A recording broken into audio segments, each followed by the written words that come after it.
안녕하세요. 반갑습니다. 이국영 강사입니다. AS 1분 컷 6회차 직업의 자유부터 한번 가보겠습니다. 1번 교통사고로 사람을 사상했대요. 필요한 조치를 취하지 않았대요. 그럼 당연히 이제 운전면허의 효력을 정지시킨다도 아니고 정지시킬 수 있다. 이렇게 규정한 것은 헌법 위배되지 않는다. 맞는 지문이고 2번 택시 판례가 위헌 판례가 있긴 하지만 그것은 이제 마약류 관리법을 위반해서 무조건 20년 동안 이제 택시 업무를 못하도록 하는 것은 위헌인데 택시 운송사업 운전 업무 종사 자격을 취득한 사람이 친족 관계인 사람을 강제 추행을 했습니다. 그럼 이제 취소해야 되겠죠. 헌법에 위배되지 않습니다. 그 다음에 약사 또는 한약사가 아닌 자연인 이렇게 읽으면 비약사겠죠. 그러니까 자격증이 없는 거예요. 그럼 약국 개설을 금지해야 되죠. 헌법에 위배된다고 볼 수 없고요. 4번이 틀린 것 같은데 측량업이 합헌입니다. 측량업인데 우리가 등록 기준이 미달했을 때는 이제 필요적으로 취소합니다. 헌법에 위배되지 않는데 위배됐습니다. 틀렸다. 41번 여러분들 노래 연습장에서는 주류를 판매 제공하는 일 금지되겠죠. 이거 파는 거는 일반적인 노래 연습장이 아니에요. 1번 판례 같은 경우에는 뭐 코너 이런 거 생각해야 됩니다. 청소년들도 들어올 수 있는 거.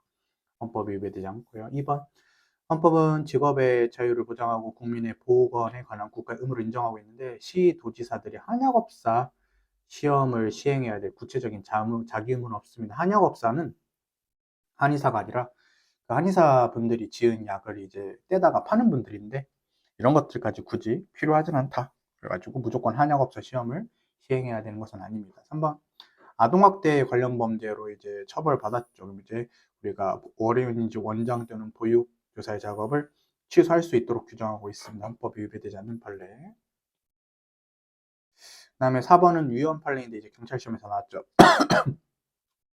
시설 경비업 그다음에 이제 허가받은 경비 업무 이외의 경비업을 종사하는 것을 금지 이렇게 되는 건데요. 조금 길게 하면 이렇게 되는데 시설 경비업 보고 아 이거 최신 판례구나 위헌 판례구나 직업의 자유를 침해하는구나 이렇게 알 수 있는 우리 경찰 시험에서도 나왔던 판례가 되겠습니다. 그다음에 여러분들 42번 판례인데요. 재산권 여러분들 명의신탁 재산을 증여 의제를 했어요. 그러면 이제 우리가 세금 내야 되거든요. 그래서 세금 내도록 하는 것은 헌법이 위배되지 않는데 재산권을 침해한다 했으니까 틀렸고요. 그다음에 2번은 댐 사용권을 물권으로 봅니다. 그래서 재산권성이 인정이 되거든요. 댐을 이제 빌려가지고 뭐 전기를 생산하거나 그럴 수 있는데 댐 사용권은 이러한 여러 가지 재산적인 가치가 있는 권리가 되니까 재산권 보장의 대상이 됩니다. 다음에 3번 입법자는 재산권의 내용을 형성할 수 있습니다. 광범위한 입법 재량을 가지고 있는데 우리가 이제 이미 형성된 기본권을 제한하는 입법에 기여해서 완화된 기준으로 심사하죠. 그래서 제한하는 경우가 있고 그다음에 형성하는 경우가 있는데 제한하는 것은 함부로 제한하면 안 되니까 입법 형성권이 좀 좁아지겠지만 형성은 만들어야 되는 분야니까 입법자에게 넓은 권한이 인정이 될 겁니다. 그래서 맞는 질문이고 4번 법률 조항에 의한 재산권 제한이 23조 1, 2항인지 아니면 23조 3항인지가 문제가 되는데 일률적으로 정할 수 없고 전체적인 재산권 제한 효과를 종합적이고 유기적으로 파악해서 우리가 이제 뭔가 강제 수용의 느낌이 있으면 사망으로 가는 거고 그래서 정당한 보상이 무조건 필요하다 이렇게 가면 되는 거고 그 정도는 아니다 그럼 1, 2항으로 가는 거죠. 그 다음에 5번은 본묘 기지권입니다. 사실 남의 산에 묘지를 쓰면 안 되는데 어쩔 수 없이 이제 남의 산에 허락받지 않고 우리가 이제 묘지를 씁니다. 그러면 이제 시간이 지나면 우리가 관습법에 따라서 우리가 이제 그 묘를 만드신 분이 남의 땅이지만 그 땅을 사용할 수 있는 권한이 있거든요. 우리나라는 좀 매장 문화였어가지고 이런 것들을 좀 인정을 하는 편이에요. 물론 토지 소유자께서 그러한 정도는 좀 감안을 해야 된다라는 판례가 되겠는데 우리 전통 문화가 좀 그렇기 때문에 1번이 답입니다. 분묘기지권 합헌 판례입니다. 43번 여러분들 법률에서 군 법무관의 봉급과 보사를 대통령령을 제정할 것을 규정했는데 대통령이 대통령령을 지정하지 않으면은 군 법무관께서 법이 없으니까 돈을 받을 수가 없어요. 이것은 군 법무관의 재산권을 침해하는 판례입니다.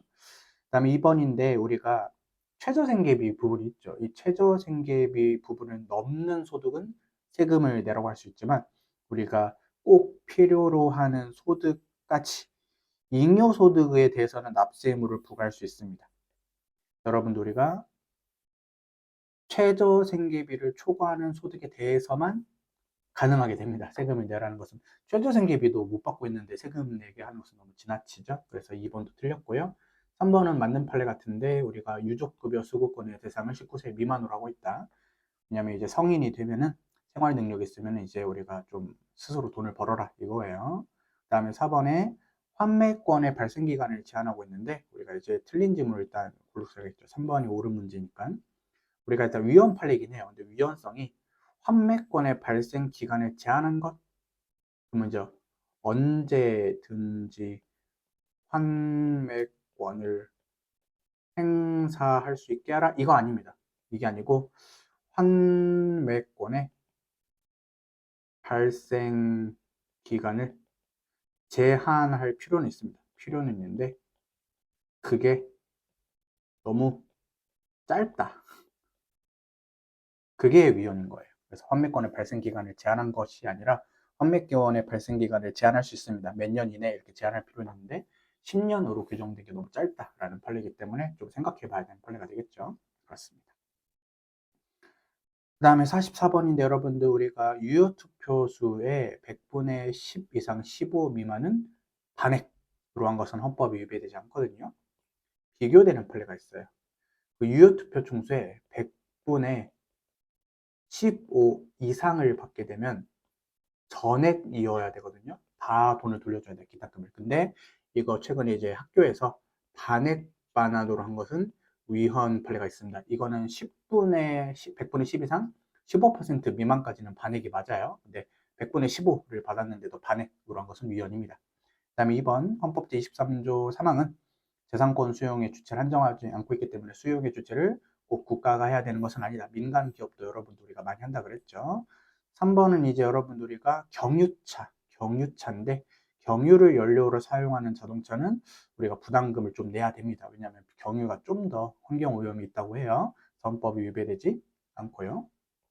4번이 틀렸는데 회원제 골프장에 대해서는 우리가 1천분의 40이라는 좀 중과세를 주라고 했으면 헌법이 위배되지 않습니다. 5번에 전기통신 금융사기 피해자가 피해구제, 뭐 보이스피싱 당했다, 뭐 이렇게 신청을 할 때는 우리가 피해자의 자금이 송금 이체된 계좌 및 해당 계좌로부터 우리가 자금의 이용에 이용된 계좌를 지급 정지합니다. 그래서 이제 전기통신 금융사기 그래가지고 피해구제 신청 있으면은 그런 이용된 계좌를 지급 정지하는데 이게 날벼락일 수도 있어요. 왜냐면은 나는 그런 거 전혀 범죄 저지르지도 않았는데 신청이 있으면은 일단 지급 정지를 해버리는 게 문제가 됩니다.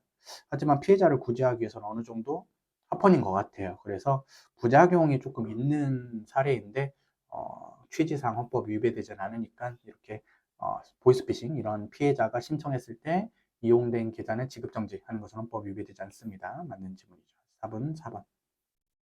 선거권과 선거제도 국회의원 및 대통령 선거에 대해서 헌법에서 보통평등 직접 비밀까지 만 자유선거 원칙은 규정이 안 되어 있죠. 맞고. 그 다음에 2번은 지역구 국회의원 선거에서 예비후보자 선거 비용을 보전 대상에서 제외하고 있죠. 이건 이제 공무담임권 문제는 아니고 선거운동의 자유, 돈 쓰고 싶은데 왜 못 쓰게 하냐 이건데 쓰라 이거예요. 그래서 제한하지만 침해하지 않습니다. 왜냐면은 네가 그 당선돼서 뽑아먹을 수 있으면 뽑아먹어라. 선거 비용 써라. 쓸 테면 써봐라 이거예요. 그래서 침해하지 않는다 맞는 질문. 그 다음에 여러분들 신체 장애자가 있어서 스스로 기표할 수가 없대요. 그러면 이제 가족이 아니면은 반드시 2인을 동반해서만 우리가 투표를 보조하게 할 수 있도록 했습니다. 이게 왜 그런 거냐면 여러분들 갑이라는 사람이 장애인분이신데 신체 거동이 불편해. 을이라는 사람이 타인으로서 한 명만 도와주는 걸로 들어갔어요. 그러면 을이라는 타인이 자기가 찍고 싶은 사람을 찍어버릴 수도 있잖아요. 그러니까 서로 감시를 해야 돼. 타인인 경우에는 2명을 동반을 해야 됩니다. 이것은 헌법 위배되지 않습니다. 비밀투표 원칙이 좀 문제가 되겠지만 어쩔 수 없다. 선거운동은 여러분들 중요한 기본권이죠. 그래서 제한할 때는 엄격한 기준이 적용되기 때문에 옳은 건 2번이다. 46번 여러분들 좀 길지만 이런 거예요. 우리가 2021년도 사회복무요원 소집 해제 예정인 사람인데요. 이게 여러분들 이제 이런 문제입니다. 2020년도 초에 전시에 불합격했어요. 그래서 사회복무요원으로 뭐 1년에서 2년 정도 복무를 하겠죠. 일단 이 사람은 법학전문대학원 졸업연도에 실시된 변호사 시험에서 불합격했어요. 일단 그래서 사회복무요원으로 갔죠. 근데 여러분들 다행히도 사회복무요원으로 일하시던 중간에 합격해서 변호사 자격을 취득했나 봐요. 근데 아직 소집 해제되진 않았잖아요. 그러니까 우리가 검사 임용 지원에서 소집 해제 예정인 사람을 제외할 수 있습니다. 이렇게 여러분들 읽으면 돼요.